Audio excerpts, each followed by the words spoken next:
Hello friends, మనందరం కూడా రీసెంట్గా గత 10 రోజుల నుంచి పడుతున్నటువంటి మోంతా తుఫాన్ అనేటువంటి ఈ ప్రమాదం నుంచి తప్పించుకొని బయటపడ్డ వాళ్ళని. ఈ 10 రోజుల ఈ మోంతా తుఫాన్లో మధ్యతరగతి వాళ్ళు కావచ్చు, దానికంటే తక్కువ స్థాయి వాళ్ళు కావచ్చు, చాలా ఇబ్బందులు పడినారు. అంటే కొందరికి ఇల్లు లేక, ఆ తుఫాన్ సమయంలో పన్నులు లేక, ఆర్థికంగాను ఆస్తిపరంగాను చాలా ఇబ్బందులు పడిన సంఘటనలు మనం చూస్తున్నాం. మీడియాలో కావచ్చు, సోషల్ మీడియాలో కావచ్చు, చాలా ఇబ్బందులు పడినారు. అయితే ఇంతటి దరిద్రమైన పరిస్థితులలో, ఇంత ఆపత్కాల పరిస్థితులలో, కష్టమైన పరిస్థితులలో కూడా మన రాజకీయ నాయకులు మన బతుకులను రాజకీయం చేసుకున్నారు. ఎలా? మనం కొన్ని విషయాలను మాట్లాడుకుందాం. ఇక్కడ ఆ పార్టీ అని లేదు, ఈ పార్టీ అని లేదు, ఎవరని లేదు, న్యూట్రల్గా మాట్లాడుకుందాం. అసలు ఈ 10 రోజులు అంటే ఒక వారం వర్షం పడింది, వారం రోజులు తుఫాను ఎఫెక్ట్ పడింది ఆంధ్రప్రదేశ్ మీద. అయితే ఈ వారం రోజుల్లో మీడియా ఎలా స్పందించింది, మన రాజకీయ నాయకులు ఎలా స్పందించారు, ప్రభుత్వ అధికారులు ఎలా స్పందించారు, అసలు మన పరిస్థితి ఏంది అని ఈ పాయింట్ మీద మనం మాట్లాడుకుందాం. ముందుగా మన ఆంధ్రప్రదేశ్లో ఉన్నటువంటి గొప్ప వ్యక్తులు, రాజకీయ నాయకుల గురించి మనం మాట్లాడుకుందాం. ప్రభుత్వం నుంచి వద్దాం. అధికారంలో ఉన్నది కూటమి ప్రభుత్వం. వీళ్ళు ఇప్పుడు వచ్చినటువంటి కష్టం నుంచి తప్పించాల్సిన బాధ్యత, ఇబ్బందులు పడుతున్నటువంటి ప్రజలకు సహాయం చేయాల్సినటువంటి బాధ్యత పూర్తిగా కూడా వీళ్ళ మీదనే ఉంది. అయితే వీళ్ళు బాగానే చేశారు. నారా చంద్రబాబు నాయుడు గారికి ఈ విషయంలో మనం కృతజ్ఞతలు తెలపవచ్చు. ఎందుకంటే ఆయన వయసు సుమారు 70 పైన ఉన్నప్పటికీ కూడా ఇంటికి వెళ్లకుండా అధికారులను కావచ్చు, వాళ్ళ నాయకులను కావచ్చు మానిటర్ చేస్తూ, ప్రభుత్వ అధికారులకు సలహాలు ఇస్తూ, వాళ్ళ మీద ప్రెజర్ అనేది బిల్డ్ చేస్తూ పనులు చేయించడం అనేది గొప్ప విషయం. అయితే దీన్ని నారా చంద్రబాబు నాయుడు గారు ఇంటికి వెళ్లకుండా అక్కడే కూర్చొని పనులు చేయటం, లేదంటే అధికారులను అనుక్షణం పర్యవేక్షిస్తుండటం, ప్రజలను గమనిస్తుండటం, దీన్ని కూడా గొప్పలు చెప్పుకుంటూ మేము ఇంత చేశాం, మా నాయకుడు ఇంత చేశాడు, మా నాయకుడు ఇంటికి కూడా పోలేదు, మా నాయకుడు అన్నం కూడా తినలేదు, మా నాయకుడు స్నానం కూడా చేయలేదు, ఇలా చెప్పుకొని సోషల్ మీడియాలో, మెయిన్ స్ట్రీమ్ మీడియాలో డబ్బాలు కొట్టుకునే పనులు చేస్తున్నారు. ఒకసారి ప్రజలందరూ కూడా ఆలోచించండి. మనం సత్సమా బతుకుతాం అనేటువంటి ఉన్న పరిస్థితులలో మనకు కావాల్సింది ఏంది? ఆహారం లేనివాడికి ఆహారం కావాలి, సరైన వసతి లేనివాడికి ఆ వసతి అనేది ఏర్పాటు చేయాలి, ఆర్థికంగా ఇబ్బంది పడుతున్నవాడికి ఆర్థికంగా సహాయం చేయాలి, అంతే కదా? లేదంటే చిన్న పిల్లలు ఉంటారు, అవగాహన లేని ఉంటారు, చదువుకోని వాళ్ళు ఉంటారు, వాళ్ళకి ఈ తుఫాన్ నుంచి బయటపడడానికి ఎలా అనే కొన్ని గైడెన్స్ ఇవ్వాలి. కొందరికి పాఠశాలలో లేకపోయి ఉండొచ్చు అనే అవగాహన కూడా ఉండదు. మీడియా ద్వారా కావచ్చు, సోషల్ మీడియా ద్వారా కావచ్చు, ఇటువంటివి ప్రజలకు చేరవేయాలి. కానీ మన నాయకులు మాత్రం, మన సోషల్ మీడియా మొత్తం కూడా మా నాయకుడు నిద్రపోలేదు, మా నాయకుడు నిద్రపోలేదు, మా నాయకుడు నిద్రపోలేదు, మా నాయకుడు 2 రోజుల నుంచి ఇక్కడనే ఉండు, మా నాయకుడు 2 రోజుల నుంచి ఇక్కడనే ఉండు. ఏమంటే ఇప్పుడు చంద్రబాబు గారు ఆ రూమ్లో ఉండటం వల్ల, ఆ ఆఫీస్లో ఉండటం వల్ల వచ్చే తుఫాన్ ఏమైనా ఎనికిపోతుందా? లేదు కదా. ఓకే, నేను ఒప్పుకుంటే ఇప్పటికి కూడా చంద్రబాబు నాయుడు గారు ఆ వయసులో కూడా నిద్ర అనేది మేల్కొని అతను అంత గొప్పగా పనిచేయటం అనేది చాలా గ్రేటు. కానీ దాన్ని ఎప్పుడు చేయాలి, దాన్ని ఎప్పుడు హైలైట్ చేసుకోవాలి? మొత్తం మోంతా తుఫాన్ అనేది అయిపోయిన తర్వాత, ఆఫ్టర్ తుఫాన్ తర్వాత అని చెప్పుకోవాలి. మా నాయకుడు ఇంత చేశాడు, ఇంత చేయబట్టే ప్రజలకు న్యాయం జరిగింది, ఇంత చేయబట్టే ప్రజలు ఇబ్బందులు పడకుండా ఉన్నారు అని అప్పుడు చెప్పుకోవాలి. కానీ ప్రజలకు చేరవేయాల్సినటువంటి సమాచారం పక్కకు పోయేటట్టుగా మీరు మీ నాయకుడిని హైలైట్ చేసుకోవాలనే నీచమైన రాజకీయం అసలు చాలా వరస్ట్ ఇది. ఇకపోతే అపోజిషన్ రోజుకి పోదాం. వీళ్ళు గతంలో మేము ఇంత చేసాం, గతంలో ఇప్పుడున్నటువంటి కూటమి ప్రభుత్వం కంటే కూడా మేమే ఎక్కువ చేసాం, వీళ్ళు సరైన వసతులు కల్పించలేదు, వీళ్ళు సరిగ్గా ప్రజలను పట్టించుకోలేదు అని వాళ్ళు. ఒక విషయం ఆలోచించడం, సరే వీళ్ళు పట్టించుకోలేదని అనుకుందాం, మన చేతనైన కాడికి మనం చేయాలి, అంతే కదా. అంటే ఇక్కడ ఎట్లా ఉందంటే, చిన్న అవకాశం దొరికితే చాలు దీన్ని రాజకీయం చేసుకోవాలనే ఆలోచనలోనే ఉన్నారు. ప్రజలను కాపాడేది ఎలా, ప్రజలను రక్షించేది ఎలా, ఇది చాలా తక్కువ. ఇప్పటితో రాజకీయ నాయకుల పరిస్థితి ఏందనేది అయిపోయింది. తర్వాత పోతే మన ప్రభుత్వ అధికారులు, నిజానికి వీళ్ళకు అదేదంటారు, కాళ్ళకు దండం పెట్టి దండేసి దండం పెట్టొచ్చు. చంద్రబాబు నాయుడు గారు వాళ్ళ నాయకులు అందరూ కూడా ఒక రూమ్లో ఉండి మానిటర్ చేస్తుంటే, నిజానికి పనిచేసింది ఎవరు? సోషల్ మీడియా మొత్తం కూడా మా చంద్రబాబు నాయుడు గారు నిద్రపోలేదు, మా చంద్రబాబు నాయుడు గారు తినలేదు, మా చంద్రబాబు నాయుడు గారు పడుకోలేదు, ఏ మాట్లాడుతున్నారు. కానీ ఆయనను ఒక ఏసీ రూమ్లో ఉన్నారు, ఏసీ రూమ్ ముందు సిస్టంలో కూర్చొని మానిటర్ చేస్తున్నారు.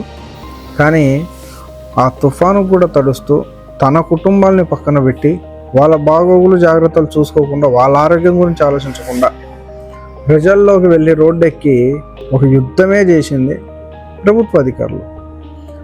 మనం పోలీసులను నమ్మం, ఎందుకంటే వాళ్ళు దబాయిస్తుంటారు, బెదిరిస్తుంటారు, భయపెడుతుంటారు. ఇదనేది ఒక ప్రజల్లో ఉంది. కానీ ఇటువంటి పరిస్థితులలో పోలీసులు మేము అంటే ఏంది అని చూపించే ఫుల్ ఫ్లెడ్జెడ్గా వర్క్ చేస్తారు వీళ్ళు పోలీసులు. ఈ మోంతా తుఫాన్లో ప్రజలను కాపాడింది ఏ రాజకీయ పార్టీనో, ఏ రాజకీయ నాయకుడో, మన చంద్రబాబు గారో, లేదంటే మాజీ ముఖ్యమంత్రి గారో, వీళ్ళు కాదు, పోలీసులు.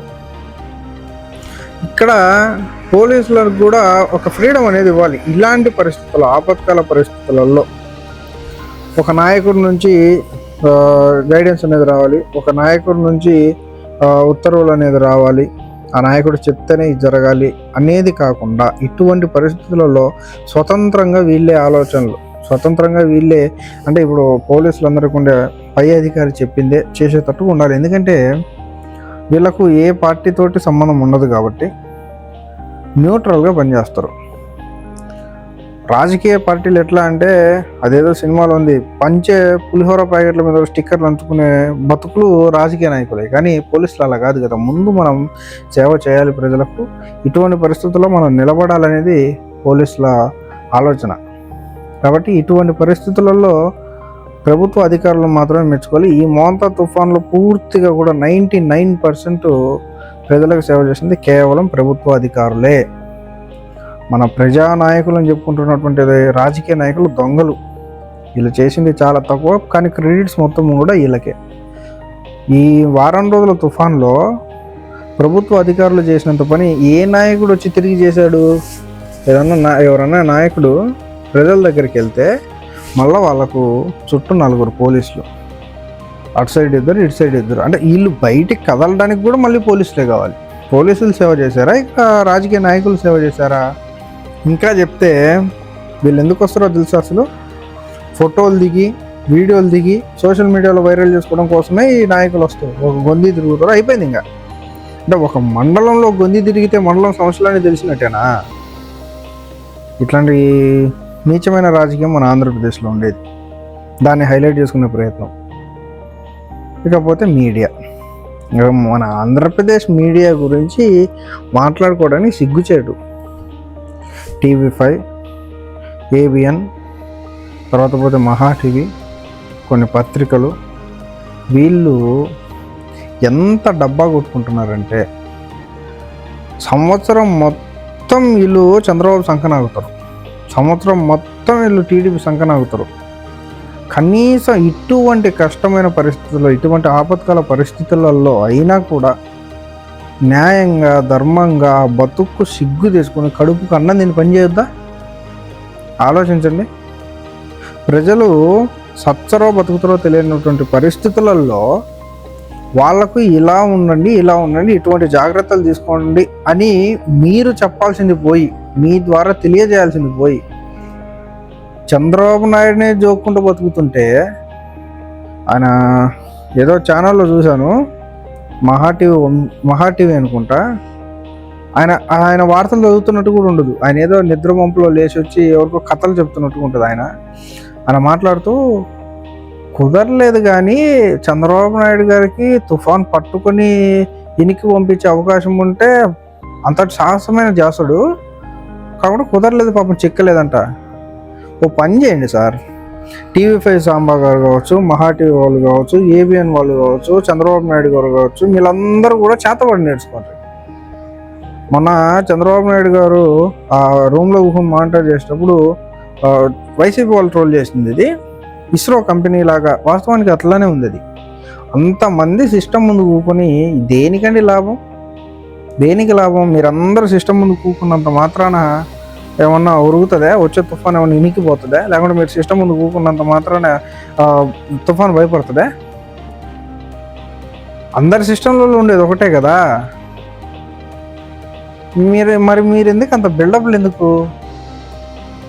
మీరు ఆడు ఉండే బదులు ప్రజలకు పోయి సేవ చేయొచ్చు కదా. మీరు వెళ్తే ఆ లోకల్లో ఉన్నటువంటి అధికారులు, ప్రభుత్వ అధికారులు ఇంకా భయపడి, అబ్బో మా నాయకుడు వచ్చాడయా, మంత్రి వచ్చాడు, లేదంటే ఎమ్మెల్యే వచ్చాడు, లేదంటే ముఖ్యమంత్రి వచ్చాడు అని చెప్పి ఇంకా ఎక్కువగా వర్క్ చేస్తారు కదా. ఆ రూమ్లో కూకొని ఫోటోలు రిలీజ్ చేసుకుంటూ వీడియోలు సెకండ్కు నిమిషం గంటలో కొన్ని పదుల సంఖ్యలో ఫోటోలు రిలీజ్ చేసుకొని మేము ఇది చేస్తాం.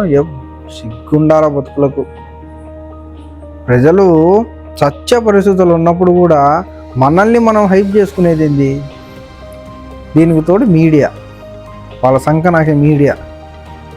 అసలు ఇలా మీడియాని కూడా అనకూడదు.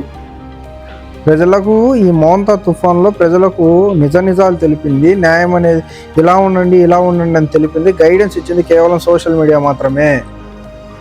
మెయిన్ స్ట్రీమ్ మీడియా మాత్రం వీళ్ళని జోక్కుంటా, గత ప్రభుత్వాన్ని తిట్టుకుంటా, చంద్రబాబు నాయుడు గారు నిద్రపోకుండా పనిచేస్తున్నారు, గత ప్రభుత్వంలో ఉన్నటువంటి వైఎస్ జగన్మోహన్ రెడ్డి అప్పుడు వచ్చిన తుఫాన్లకి ఇట్లా చేయలేదు, హైదరాబాద్లో ఇంట్లో ఉన్నాడు. ఏడ ఉంటే మీకు ఎందుకండి?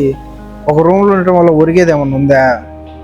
లేకుంటే ఇప్పుడు వచ్చే జగన్, ఇప్పుడు చంద్రబాబు నాయుడు గారు కూకున్నప్పుడు అప్పుడు కూడా ఆయన ఒక రూమ్లో కూకొని ఒక 20 మంది 30 మంది నాడు కూర్చుని ఏమన్నా సిస్టంలో ముందు కూర్చుంటే తుఫాన్ భయపడుతుందా?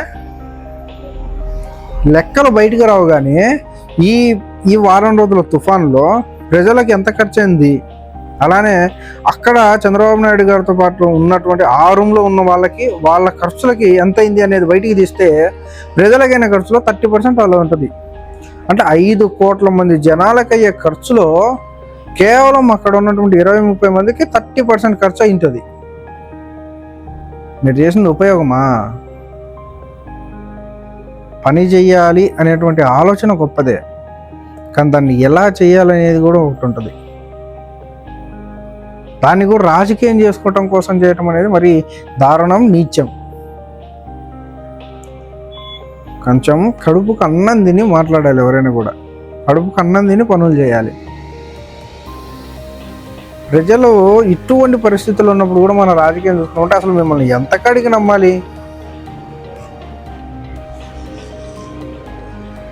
మీరు పని చేసేది ప్రజలకు సేవ చేయాలన్నట్టు కాదు, గత ప్రభుత్వాన్ని తిట్టడానికి, గత ప్రభుత్వాన్ని నిందించడానికి. అలానే ఉంది చూస్తుంటే. వీళ్ళేమో వైసీపీ వాళ్ళేమో మేము చేసినంత వీళ్ళు చేయలేదంట, వీళ్ళేమో మేము ఇప్పుడు ఎక్కువ చేస్తున్నాం, గత ప్రభుత్వంలో వాళ్ళు చేయలేదంట. ఇప్పుడు మీరు ఎవరు ఏం చేస్తే ఎవరికి లాభం? న్యాయం ప్రజలకు చేయాలి, పని ప్రజలకు చేయాలి కదా. సిగ్గు లేకుండా సరే రాజకీయ నాయకులకు. ప్రజలందరూ కూడా ఆలోచించాలి. ఇటువంటి నాయకులు మన కర్మగాలి మన ఆంధ్రప్రదేశ్లో ఉన్నారు కాబట్టి ప్రజలందరూ కూడా ఆలోచించి ఓట్లు వేసేటప్పుడు ఎవరికి వేస్తున్నాం, ఎవరిని గెలిపిస్తున్నాం అనేది ఆలోచించాలి. లేదంటే ఇంకా వీళ్ళు తప్ప ఎవరు రారు కాబట్టి మనకు దిక్కు వీళ్ళే కాబట్టి ఎవరో ఒకరికి వీళ్ళ ముఖాన్ని ఓటు కొట్టాలి కాబట్టి కనీసం ఉన్నోళ్ళలో బెటర్ అనేది మనం చూసుకొని ఓట్లు వేయాలి తప్పకుండా. ఎందుకంటే మన సావుల కాడికి వచ్చినప్పుడు మన సావుల మీద కూడా రాజకీయం చేసుకున్నటువంటి వీళ్ళు మనకు తప్పకుండా అవసరం లేదు.